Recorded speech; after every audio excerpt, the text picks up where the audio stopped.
রানীনগর থেকে জলপাইগুড়ি ও হলদিবাড়ি রুটটি বৈদ্যুতিক ট্রেন চালানোর জন্য কতটা তৈরি সেটা খতিয়ে দেখার জন্য পরিদর্শনে এলেন নর্থ ইস্ট ফ্রন্টিয়ার রেলওয়ের প্রিন্সিপাল চিফ ইলেকট্রিক্যাল ইঞ্জিনিয়ার। আর তাই শুক্রবার সকালে রানীনগর ও জলপাইগুড়ি স্টেশন পরিদর্শন করেন তিনি। নতুন বছরে এনজেপি থেকে রানীনগর, জলপাইগুড়ি ও হলদিবাড়ি রুটে বৈদ্যুতিক ট্রেন চালু করার উদ্যোগ নিয়েছে রেল কর্তৃপক্ষ। ইতিমধ্যে এই লাইনের বৈদ্যুতিকীকরণ করা হয়েছে। তা নিয়ে মূলত ক্লিয়ারেন্স ইন্সপেকশন করেন নর্থ ইস্ট ফ্রন্টিয়ার রেলওয়ের principal chief electrical engineer Ravilesh Kumar. তার সঙ্গে রয়েছেন রেল দপ্তরের বিভিন্ন আধিকারিক। ইতিমধ্যে এই রুটের বৈদ্যুতিকীকরণের কাজ প্রায় শেষ হয়ে গিয়েছে। তাই ইলেকট্রিক ট্রেন চালুর বিষয়টি নিয়ে জলপাইগুড়ি স্টেশন সহ বিভিন্ন স্টেশন এলাকার বৈদ্যুতিক লাইন পরিদর্শন করেন রেল দপ্তরের নর্থ ইস্ট ফ্রন্টিয়ার রেলওয়ের প্রিন্সিপাল চিফ ইলেকট্রিক্যাল ইঞ্জিনিয়ার। এদিন পরিদর্শন শেষে তিনি বলেন, বৈদ্যুতিক রেল লাইনের কাজ তারা পরিদর্শনে এসেছেন। তিনি বলেন, ছোটখাটো কিছু কাজ ঠিক করতে হবে, তারপর খুব দ্রুত এই লাইনে ইলেকট্রিক ট্রেন চলবে। জানিয়ে জলপাইগুড়ি থেকে হলদিবাড়ির মধ্যে ট্রেন চলাচলের কাজ অনেকখানি এগিয়ে গিয়েছে। ফলে এতদিনের অপেক্ষার অবসান হতে চলেছে এই লাইনে।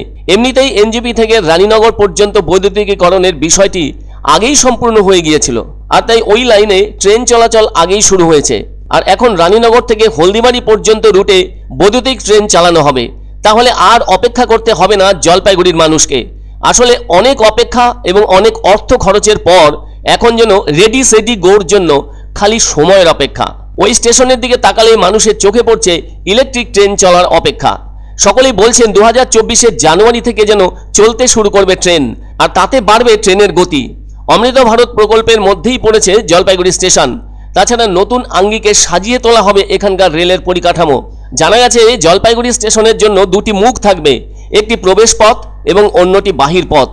আর এই লাইন দিয়ে বাংলাদেশের সঙ্গে রেল যোগাযোগ শুরু হয়েছে বেশ কিছুদিন ধরে। ফলে আন্তর্জাতিক স্টেশন হিসেবে মর্যাদা পেয়েছে জলপাইগুড়ি ও হলদিবাড়ি স্টেশন। সেটা হলো মিতালি এক্সপ্রেস।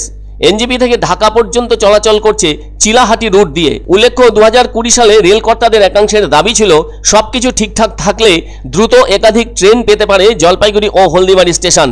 ওই সময় এনজেপি থেকে হলদিবাড়ি পর্যন্ত রেল লাইন পরিদর্শন করেছিলেন উত্তর পূর্ব সীমান্ত রেলের জেনারেল ম্যানেজার সঞ্জীব রায়। সে সময়ে বলা হয়েছিল নতুন 3টে ট্রেন পেতে চলেছে এই দুটি স্টেশন।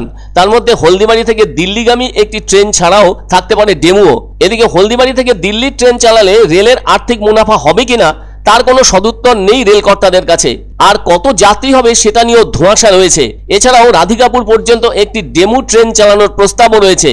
সেই ট্রেনেও কত যাত্রী হবে সেটা নিয়েও কিছু বলতে পারেননি রেল কর্তারা। আর ওই সময়ে জলপাইগুড়ির সাংসদ জয়ন্ত রায় বলেছিলেন রেল নিয়ে একাধিক সুখবর অপেক্ষা করছে। রেল সূত্রের খবর, আগে ঘন্টায় 60 কিলোমিটার বেগে ট্রেন যাওয়ার ক্ষমতা বহন করতে পারত এই লাইন, আর এখন সেই গতিবেগ বেড়ে প্রতি ঘন্টায় 110 কিলোমিটার যাচ্ছে ট্রেনটি। আসলে নতুন ট্রেন যাতে চলাচল করতে পারে সেজন্যই লাইনের বহন ক্ষমতা বাড়ানো হয়েছে। ये इलेक्ट्रिफिकेशन से पहले इलेक्ट्रिक ट्रेन जब चलेगी यहाँ, उससे पहले सब चीज़ सेफ है कि नहीं, उसके लिए ये निरीक्षण किया है। ये अभी रानीनगर जलपाईगुड़ी से हल्दीबाड़ी, इसमें मोरलेस कुछ छोटी मोटी कमियां दिखी हैं, वो जैसे ही कंप्लीट हो जाएंगे तो गाड़ी चलेगी। ट्रैक्शन होने के बाद ही सर्टिफाई किया जाता है कि इस लाइन में गाड़ी चल सकती है इलेक्ट्रिक ट्रैक्शन पे। उसी काम के लिए हम लोग आए हुए हैं। हेडक्वार्टर से पीसी डोली साहब आए हैं इंस्पेक्शन करने के लिए।